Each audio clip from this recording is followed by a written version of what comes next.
안녕하세요. 10주차 시인 아이칭과 그의 시 雪落在中国的土地上을 발표할 이명준, 이정현입니다.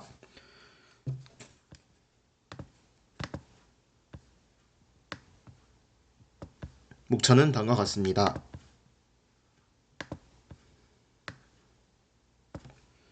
아이칭은 본명이 장정한, 아호는 하이청으로 아호가 그의 필명과 발음이 비슷합니다. 1910년 중국 저장성 진화에서 태어났습니다.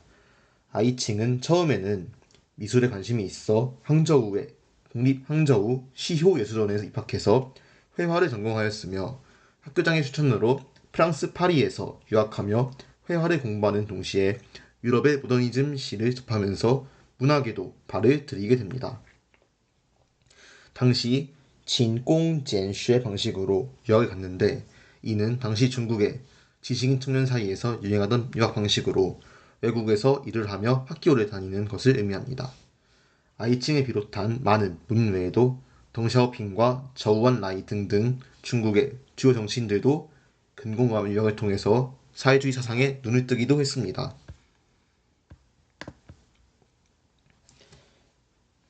1932년에 귀국하고 곧바로 중국 좌익미술인과 연맹에 가입하고 혁명활동에 참여했으나 이 때문에 체포되며 감옥에서 본격적인 시 창작을 시작했습니다. 아이칭의 옥중문학은 시인으로서 명성을 얻는 데 크게 기여했습니다. 비록 오늘 다룰 시는 1937년 작품으로 그의 투옥 시기 이후 쓰인 작품이지만 아이칭 문학 세계를 이해하기 위해서는 옥중문학을 먼저 이해할 필요가 있습니다. 아이칭은 시인은 자신의 느낌에 충실해야 함을 강조하였고 이 느낌은 객관세계에 대한 반영이며 시의 생명력은 시인의 감수성을 어떻게 여과하여 표출하느냐에 따라서 달려있음을 주장했습니다. 시의 세계에는 가장 참된 마음에서 찾아야 하며 시 그 자체가 시심을 그대로 반영해야 한다고 했습니다. 여러 견해를 종합해보면 아이칭의 시관은 현실 참여적이라고 할 수 있습니다. 객관세계를 시인의 진실된 마음으로 투영해 앞으로의 방향성을 제시하는 게 아이칭이 생각한 그의 역할이었습니다.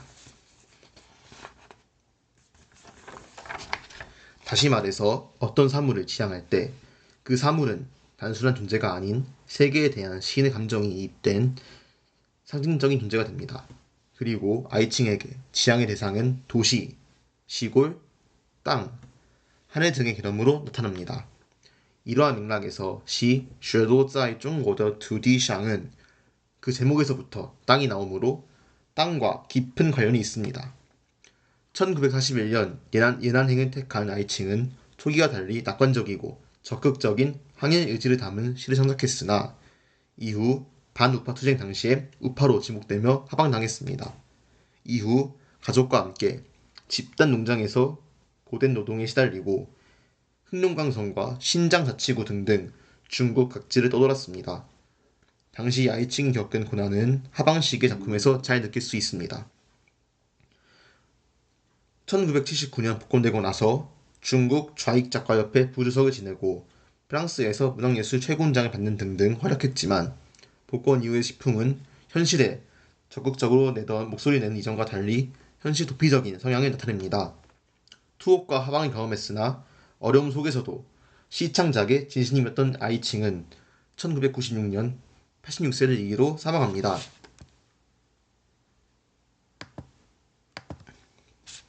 지금부터 시 雪落在中国的土地上을 낭독하고 해석하겠습니다. 雪落在中国的土地上， 爱卿。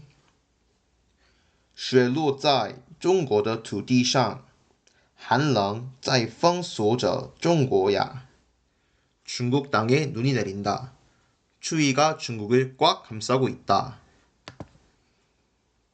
风像一个太悲哀了的老妇，紧紧地跟随着，伸出寒冷的指爪，拉切着行人的衣襟，用着像土地一样古老的话，一刻也不同的试过着。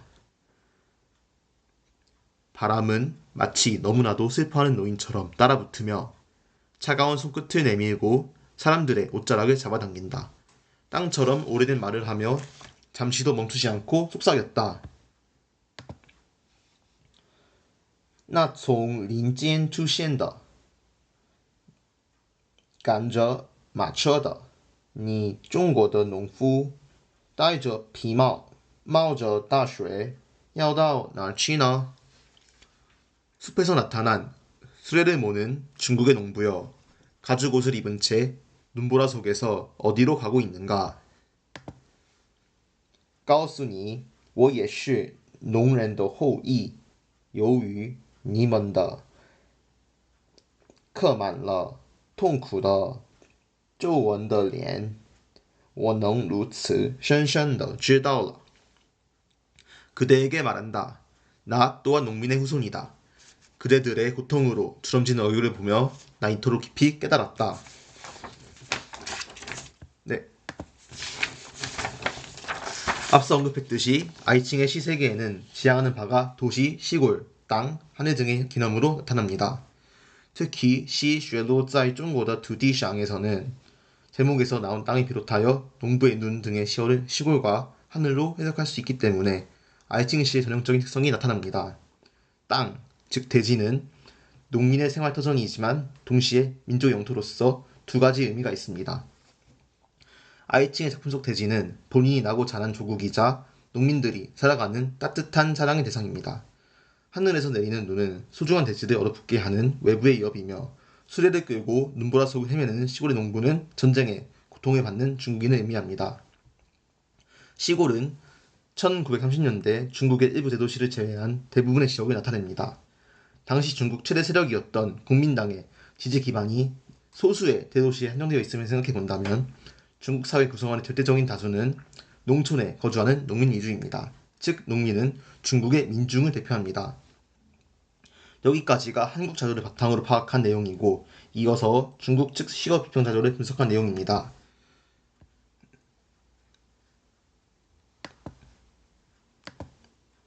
이를 위해 중국 화평출판사에 아이칭 민수어 신상을 청구했습니다. 중국의 비평은 대지와 농민을 강조한 한국의 비평과 다르게 눈, 즉 중일전쟁의 참상에 더 집중하는 데 주목을 합니다. 같은 시기에 일제강점기를 겪은 한국인으로서 많은 공감이 됐습니다. 1937년 12월 아이칭은 눈이 내리는 날 추운 방 안에서 장시 雪落在中国的土地上을 썼습니다. 당시 시인은 항해 중심지이자 내륙의 대도시 우한에서 체류 중이었는데 우한에서는 전쟁에 참혹한 현실을 외면한 채 부유층의 안일함만 있을 뿐이었고 아이칭은 분노를 느꼈습니다. 그의 답답한 마음은 마치 두꺼운 얼음 속에 갇힌 듯하였다는 묘사가 나옵니다.